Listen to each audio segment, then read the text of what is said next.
धर्मेंद्र प्रधान इस्तीफा दो। धर्मेंद्र प्रधान इस्तीफा दो। धर्मेंद्र प्रधान इस्तीफा दो। धर्मेंद्र प्रधान इस्तीफा दो।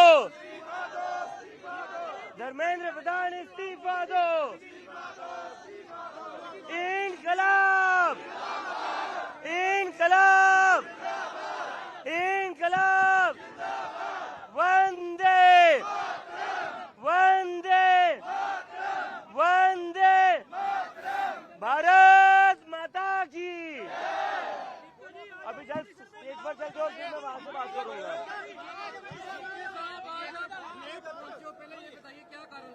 सर मैं लेट नहीं पहुंचा हूं, मैं टाइम पर आया हूं। सर मैं फंस गया था ट्रैफिक में। आपने देखा होगा कोई सिक्योरिटी नहीं है तो मैं ट्रैफिक में फंस गया था सर। मेरे लिए कोई स्पेशल एस्कॉर्ट नहीं था, तो जैसे मैं नहीं मैं ट्रैफिक में एक ऑर्डिनरी सिटीजन जैसे मैं ट्रैफिक से आया हूँ सर, इसलिए टाइम लगी है। तो यहाँ जितने लोग हैं, मैं आप सब लोगों से एक कमिटमेंट चाहता हूँ। धर्मेंद्र प्रधान ने अल्टीमेटम देने के बाद भी इस्तीफा नहीं दिया है। मुझे नहीं लगता इससे ज्यादा बेशर्म कोई सरकार हो सकती है। बीजेपी सरकार, बीजेपी सरकार। नीट के 42 लाख स्टूडेंट, सीयूईटी के 17 लाख स्टूडेंट, सीबीएसई के 16 लाख स्टूडेंट, एसएससी जीडी के 40 लाख स्टूडेंट, कुल मिलाकर 1 करोड़ से ज्यादा ऐसे स्टूडेंट्स हैं जिनका फ्यूचर बर्बाद किया है धर्मेंद्र प्रधान ने। तो नरेंद्र मोदी को चुनना पड़ेगा। क्या उनके लिए 1 करोड़ स्टूडेंट ज्यादा इंपॉर्टेंट है या एक इनकॉम्पिटेंट और एक फेल्ड मिनिस्टर ज्यादा इंपॉर्टेंट है? मोदी जी को इसका जवाब deना पड़ेगा। मोदी सरकार, मोदी सरकार। बोले सोनिया। और इन लोगों ने एक नया ट्रेंड शुरू कर दिया है। जो भी सरकार से सवाल पूछता है उसको ये पाकिस्तानी कह देते हैं। जब भी इस देश में कोई आंदोलन होता है उनको ये पाकिस्तानी कहना शुरू कर देते हैं। इससे मुझे याद आता है किसान आंदोलन जो पंजाब से शुरू हुआ था। मैं खुद सिंघू बॉर्डर पर गया था और मैंने देखा था इस सरकार ने कैसे उस किसान आंदोलन को भी बदनाम करने की कोशिश की थी। इन लोगों को भूलना नहीं चाहिए, भारत देश एक आंदोलन से पैदा हुआ देश है। एक आंदोलन ने ही हमें आजादी दिलाई थी। 800 से ज्यादा किसान शहीद हुए थे उस आंदोलन में, और ये सरकार, भाजपा की सरकार, उन किसानों को बदनाम करने में लगी हुई थी। तो भाजपा सरकार मुर्दाबाद, भाजपा सरकार मुर्दाबाद। धर्मेंद्र प्रधान इस्तीफा दो। धर्मेंद्र प्रधान इस्तीफा दो। धर्मेंद्र प्रधान इस्तीफा दो। तो मैं इस सरकार से आज पंजाब से पूछना चाहता हूँ, तुमने पंजाब के किसानों को पाकिस्तानी कहा था, तुमने अब मुझे पाकिस्तानी कहना शुरू कर दिया है। तुमने सीबीएसई नीट के स्टूडेंट्स को पाकिस्तानी कहना शुरू कर दिया है। अगर किसान पाकिस्तानी है, मैं पाकिस्तानी हूँ, स्टूडेंट पाकिस्तानी है, तो इंडियन है कौन? क्या तुम्हारा इंडियन है? बस बीजेपी सरकार मुर्दाबाद, भाजपा सरकार मुर्दाबाद, भाजपा सरकार मुर्दाबाद। और मैं यहाँ पर जितने भी लोग हैं उनसे एक रिक्वेस्ट करना चाहता हूँ, इस देश में जब भी कोई आंदोलन शुरू हुआ हो, चाहे आजादी का आंदोलन हो या कोई भी आंदोलन हो, वो पंजाब के बिना पूरा नहीं हुआ है। सबसे ज्यादा योगदान इस देश में पंजाब का रहा है। नौजवान एकता, नौजवान एकता। और मुझे लगता है कि ये स्टूडेंट मूवमेंट भी पंजाब के योगदान के बिना पूरी नहीं हो सकती। भगत सिंह जिंदाबाद, शहीद आजम भगत सिंह जिंदाबाद।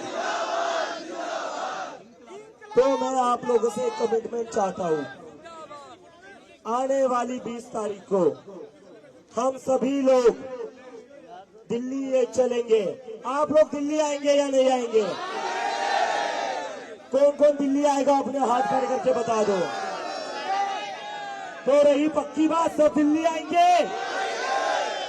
पक्की बात है। तो 20 तारीख को सबको दिल्ली आना है और जब तक धर्मेंद्र प्रधान इस्तीफा नहीं देते हैं तब तक हम दिल्ली से लौटेंगे नहीं। जैसे किसान आंदोलन के वक्त 1 साल लगा था, चाहे यहाँ इस बार कितना भी टाइम लगे, धर्मेंद्र प्रधान जब तक इस्तीफा नहीं देते कोई वापस नहीं लौटेगा। और जेल जाने से डरिए मत। मैं जब अमेरिका से निकला था मैं ये सोचकर ही निकला था कि मैं जेल जाने वाला हूँ, लेकिन फिर भी मैं इस देश में वापस आया क्योंकि ये देश मेरा घर है। तो अगर कल जेल जाने की जरूरत पड़ी तो सबसे पहले मैं जेल जाऊंगा। तो जेल जाने से कोई डरिएगा मत। हमें नीट के जितने बच्चे हैं, सीबीएसई के जितने बच्चे हैं, सबको इंसाफ दिलाना है। हमें हमारे देश में अकाउंटेबिलिटी फिक्स करनी है। कब तक हमारे देश में स्टूडेंट सुसाइड करते रहेंगे? कब तक हमारे देश में पेपर लीक होते रहेंगे? आज के टाइम में कौन सी एक ऐसी एग्जाम है, सरकारी एग्जाम है, जिसका पेपर लीक नहीं होता है? कोई बता सकता है कोई ऐसी एग्जाम है? सारी की सारी एग्जामों के पेपर लीक होते हैं। और जो हमारे महामानव है, जो हमारे विश्व गुरु है, जो दावा करते हैं कि रशिया यूक्रेन की वॉर वो रुकवा सकते हैं, क्या आप पेपर लीक नहीं रुकवा सकते? कौन सी बड़ी बड़ी हाथ हाँकते हो आप? आपसे पेपर लीक नहीं रुकता है और आप कहते हो आप रशिया यूक्रेन की वॉर रुकवाते। मैं कहता हूँ दूसरे देशों की जंग रुकवाना बंद कर दो, पहले पेपर लीक रुकवा कर दिखा दो, फिर हम आपको मानेंगे कि आप सच में कुछ करने लायक हो। अभिजीत भाई जिंदाबाद, अभिजीत भाई जिंदाबाद, अभिजीत दीपिके जिंदाबाद, आज तक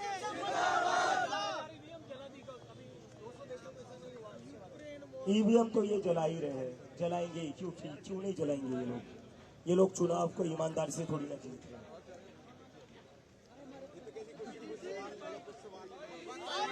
अभी नीट के पिछले 2 साल में, नीट में पिछले 2 सालों में 40 स्टूडेंट्स ने सुसाइड करी है। 40। मैं आपसे पूछना चाहता हूं, क्या अगर इसमें किसी मंत्री का बच्चा शामिल होता तो एक्शन नहीं होता? अगर किसी एमएलए का बच्चा शामिल होता तो उसमें एक्शन नहीं होता? लेकिन ये 40 बच्चों का बाप कोई मंत्री नहीं था, कोई एमएलए नहीं था। तो क्या इनकी जिंदगी की कोई कीमत नहीं है? क्या इनकी जिंदगी की कोई वैल्यू नहीं है? अगर एक मंत्री एमएलए का कुत्ता भी गुम हो जाए तो पूरा सिस्टम उसको ढूंढने में लग जाता है। इस देश के 40 बच्चों ने पिछले 2 साल में सुसाइड करी है, फिर भी एक भी रेजिग्नेशन नहीं आया है। क्या एक्शन लिया है सरकार ने?